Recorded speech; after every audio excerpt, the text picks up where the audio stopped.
বিএনপির মধ্যে এবং ডক্টর ইউনূসের সরকারের মধ্যে আলটিমেটলি একটি মনস্তাত্ত্বিক যুদ্ধ শুরু হয়ে যাবে, যার কিছু লক্ষণ আমরা দেখতে পাচ্ছি। বিএনপির কথা, জামাতের কথা এবং সরকারের কথা, তত্ত্বাবধায়ক সরকারের বা অন্তর্বর্তীকালীন সরকারের কথার মধ্যে কোনো কনসিস্টেন্সি নেই, ধারাবাহিকতা নেই।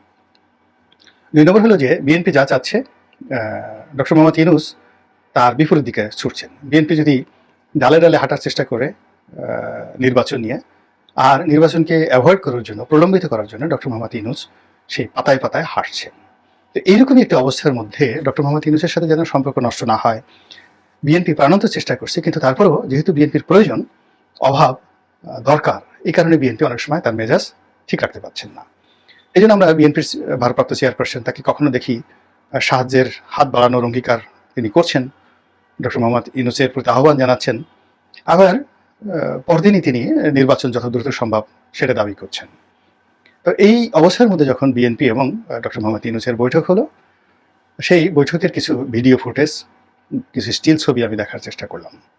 তো সেখানে উভয় পক্ষই অভিনয় করার চেষ্টা করেছেন। অর্থাৎ ডক্টর মোহাম্মদ ইউনূস বেশ হাসি খুশি প্রাণোচ্ছল থাকার চেষ্টা করেছেন কিছু সময়, আবার হঠাৎ করে দেখলাম যে তার মুখ নিদারুণ গম্ভীর হয়ে গিয়েছে এবং তিনি চিন্তিত, বিরক্ত, বিব্রত, এরকম ছবিও আমরা দেখতে পেয়েছি। কিন্তু আবার খোলামেলা, প্রাণবন্ত, বিশেষ করে প্রথম আলো যারা ডক্টর মোহাম্মদ ইউনূসকে খুব বেশি প্রমোট করছেন, তাদের একদম ফ্রন্ট লাইনে বিএনপির সঙ্গে যে ছবি এসেছে, সেখানে ডক্টর মোহাম্মদ ইউনূসকে বেশ হাসি খুশি দেখা গিয়েছে। আবার তার সঙ্গে যারা অংশগ্রহণ করেছেন, মির্জা ফখরুল সহ অন্যান্য নেতৃবৃন্দ, তারা কিন্তু সেই প্রথম আলোর ছবিতে অতটা প্রাণোচ্ছল ছিলেন না। কিন্তু যেটি আমরা আন্দাজ করতে পারি, একেবারে নিখুঁতভাবে আন্দাজ করতে পারি, সেটি হলো বিএনপি নেতাদের বডি ল্যাঙ্গুয়েজ দেখে। তারা বৈঠক শেষে যে সংবাদ সম্মেলন করেছেন, সেই সংবাদ সম্মেলনে তাদের সকলের মুখচ্ছবি, শরীরের ভাবভঙ্গি, চোখের জ্যোতি, সব কিছু ছিল নেতিবাচক। অর্থাৎ তারা ডক্টর মোহাম্মদ ইউনূসের সঙ্গে বৈঠকের মাধ্যমে একটি সুসংবাদ নিয়েও বের হতে পারেননি। তাদের নেতাকর্মীদের বিরুদ্ধে যে 50 লাখ ভুয়া মামলা রয়েছে, কত দ্রুত এই মামলাগুলো একেবারে উইথড্র করা যায়, এই ব্যাপারে ডক্টর মোহাম্মদ ইউনূস যদি বলতেন যে আগামী 24 ঘন্টার মধ্যে আমি এই মামলাগুলো নিষ্পত্তি করার ব্যবস্থা করছি, বিএনপি খুশি হয়ে যেত। কিন্তু এই ব্যাপারে ডক্টর মোহাম্মদ ইউনূস কী বলেছেন, বিএনপি কী বলেছে, তা সংবাদ সম্মেলনে আমরা জানতে পারিনি। নির্বাচন নিয়েও সেখানে সুনির্দিষ্ট কোনো কথাবার্তা হয়েছে বলে আমরা বুঝতে পারিনি।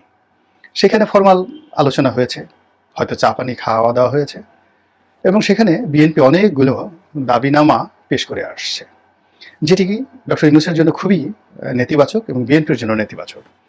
যেখানে আগামীতে 6 মাস পরে যদি নির্বাচন হয়, 3 মাস পরে নির্বাচন হয়, এমনকি 5 বছর পরেও নির্বাচন হয়, তো সেই নির্বাচনের মাধ্যমে বিএনপি নিশ্চিত ক্ষমতায় আসবে।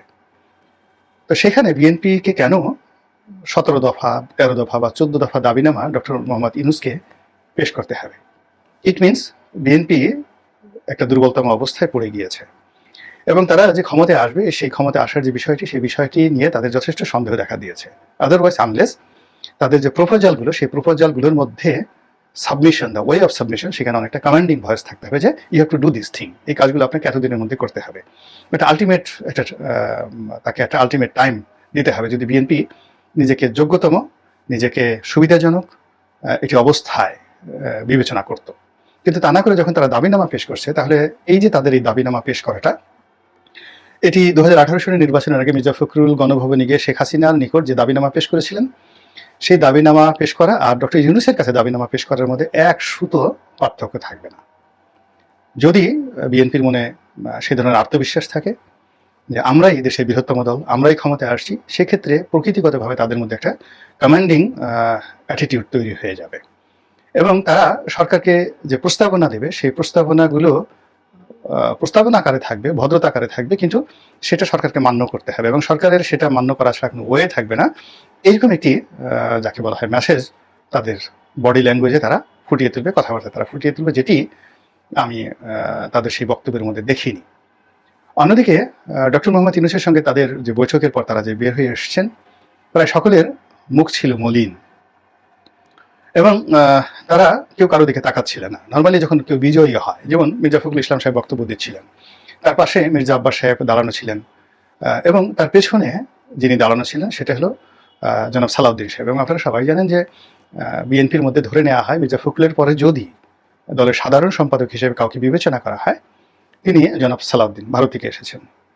দ্বিতীয়ত, এই মুহূর্তে বিএনপির যিনি কর্ণধার জনাব তারেক রহমান, সেই তারেক রহমান সাহেবের একেবারে বিশ্বস্ত 1 নম্বর ব্যক্তি হলেন জনাব সালাউদ্দিন সাহেব।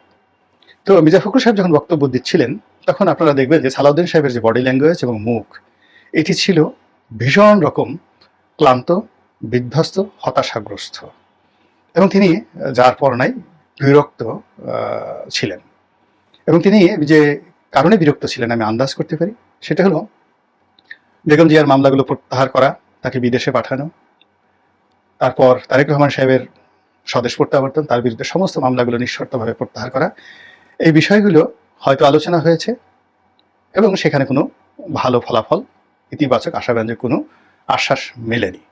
যেহেতু তিনি জিয়া পরিবারের খুবই ঘনিষ্ঠ, এই জিনিসটি তার মনোমস্তিষ্কে নিদারুণ বিষক্রিয়া তৈরি করেছে, ফলে তিনি ছিলেন একেবারে নিষ্প্রভ সংবাদ সম্মেলনে।